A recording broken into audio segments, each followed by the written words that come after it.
কয়েকদিনের টানা বৃষ্টি ও পাহাড়ি ঢলে কক্সবাজার, বান্দরবান ও খাগড়াছড়ি সহ বিভিন্ন এলাকায় প্লাবিত হয়েছে অন্তত ১০০ গ্রাম। পানিবন্দী লাখো মানুষ।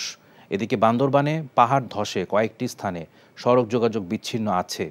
টানা বর্ষণের কারণে পাহাড়ি ঢল ও বন্যায় খাগড়াছড়ি পৌরসভা ও সদর উপজেলার বিস্তীর্ণ এলাকা প্লাবিত হয়েছে। চেঙ্গি ও মাইনী নদীর পানি বিপদসীমার উপর দিয়ে প্রবাহিত হচ্ছে। কয়েকটি এলাকার হাজারো পরিবার পানিবন্দী হয়ে পড়েছে। খাগড়াছড়ি চট্টগ্রাম প্রধান সড়ক দিয়ে পানি প্রবাহিত হওয়ায় যানবাহন চলাচল ব্যাহত হচ্ছে। কক্সবাজারের মাতামুহুরী ও বাঁকখালী নদীর কমপক্ষে 10টি পয়েন্টে বেড়িবাঁধ ভেঙে তলিয়ে গেছে বিস্তীর্ণ এলাকা।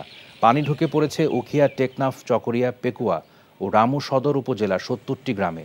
অন্যদিকে বান্দরবানে কয়েকদিনের টানা বর্ষণে নাইক্ষ্যংছড়িতে ঘুমধুম, তুমরু সীমান্তবর্তী এলাকায় 5টি গ্রাম প্লাবিত হয়েছে। বৃষ্টিতে কয়েকটি স্থানে পাহাড় ধসে বান্দরবানের সঙ্গে থানচি উপজেলার সড়ক যোগাযোগ বিচ্ছিন্ন রয়েছে। দুদিনের ভারী বৃষ্টি ও ভারত থেকে নেমে আসা পাহাড়ি পানি বেড়ে ফেনীর মুহুরী, কহুয়া ও সিলোনিয়া নদীর পানি বিপদসীমার উপর দিয়ে প্রবাহিত হচ্ছে। প্লাবিত হয়েছে 10টি গ্রাম। এছাড়া টানা বৃষ্টিতে চাঁদপুর, ঝালকাঠি সহ বিভিন্ন জেলা শহর এবং নিম্নাঞ্চল প্লাবিত হয়েছে।